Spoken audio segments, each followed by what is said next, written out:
Hello again and welcome to Module 9 of your journey into Promised Land living.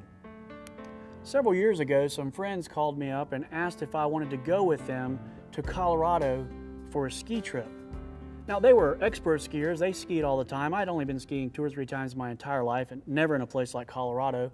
But I decided I'd go for it anyway. It was a week of hanging out with my friends, so I got on the plane with them. We flew into Denver.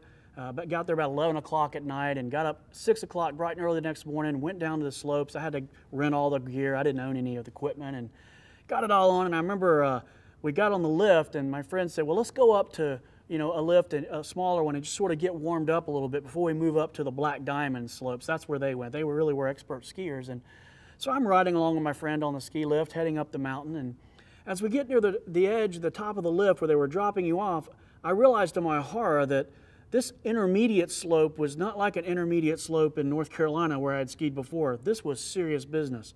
It was at least a 40-degree angle straight down this mountain. And I'm suddenly terrified. I don't know what I'm going to do. And my friend, as soon as the lift comes up, he hops right off and takes off down the mountain.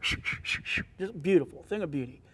I don't know what to do except put my skis down. The lift pushes me from behind, and I go over the top of the hill, and I head straight down that mountain, and I'm going 120 miles an hour. I mean, I can see things blurring by me, friction's burning the clothes off my body. I mean, that's what it felt like. I'm going so fast, I'm terrified. I don't know how to stop. And so I'm trying to figure, what am I going to do? And I decide I'm going to try to slow down my descent by turning to the right and sort of start trying to do what everybody else was doing, that beautiful slaloming back and forth. And as I pushed my skis out, I flipped end over end, and ski poles went one way, skis went the other, and I sort of came to in a moment in a snowbank, and parts of my body are sticking out of different places. And my friends were long gone. They had immediately gone down the mountain. They were having fun. And so I kind of dig myself out of the pile of snow and start gathering up my equipment. And about that time, this little 3-year-old kid on little teeny short skis comes skiing up next to me. No poles, just skiing right on top of the thing, and says, "Hey, mister, you lost your hat," and tosses my hat to me, and then takes off down the mountain. Well, I decide I'm not going to let some little squirt show me up on the ski slope. So I get my gear back on, I pull my hat down, and I kind of drop in place, and I take off down the mountain again. And again, same thing, going too fast, I can't control, bam, crash and burn. All the way down this mountain. This mountain must have been 4 miles long, at least it felt like it. Ski, fall, ski, fall, ski, fall, until I got to the bottom of the mountain. I'm literally crawling. I feel like I'm weigh 1,000 pounds, and I literally feel like I have the flu. I don't know what's going on. I crawl up to where they prop up your skis, those wooden stackers, and I lean my back against it, and I just kind of lay in the snow for about 15 minutes. I can't even get my bearings. I feel so terrible. And I remember I kind of crawled into the restaurant and sat there for 2 or 3 hours, had a little bit of something to eat and drink, trying to get my feeling back. I just felt bad. And what I didn't know was that I had altitude sickness. I didn't know what it was. I didn't know I was supposed to drink a lot of water before. And so anyway, I'm feeling kind of fluey now. But I don't want to waste this day, so I decided I'm going to get back on the slope. So I go out again. And this time I decided to go to a beginner slope, thinking, okay, that'll be easier. Nope, no such luck. Again, straight down the mountain, crash and burn all the way down. Well, I get to near the bottom of that second slope, and suddenly I just literally cannot move anymore. And I just lay in the snow and wait to die.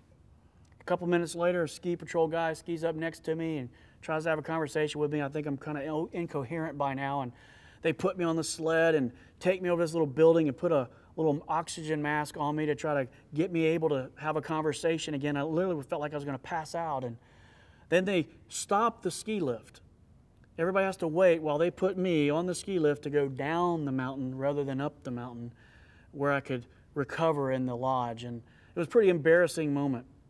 Well, I spent the next 3 days in bed recovering from flu-like symptoms of altitude sickness. But on the last day, I decided I'm going to give it another try. I just wasn't going to quit. But I decided this time I was going to do it differently. This time I was going to have a goal. I was going to have a plan of action to accomplish this mission of learning how to ski in Colorado. So when I got there, I paid for a professional instructor. And I asked him to take me out on the bunny slope. That was my goal. I was going to learn to do the first little things. And he showed me how to do the basics, how to turn, how to stop, how to snow plow. And then he took me out on the bunny slope and showed me how to do those turning moves. And what I realized is it was an incredible view. I was on the bunny slope. It was nothing impressive, But hey, I was standing up and I was seeing this beautiful scenery in Colorado. I had a phenomenal day, such a beautiful place, and I thoroughly enjoyed skiing that day.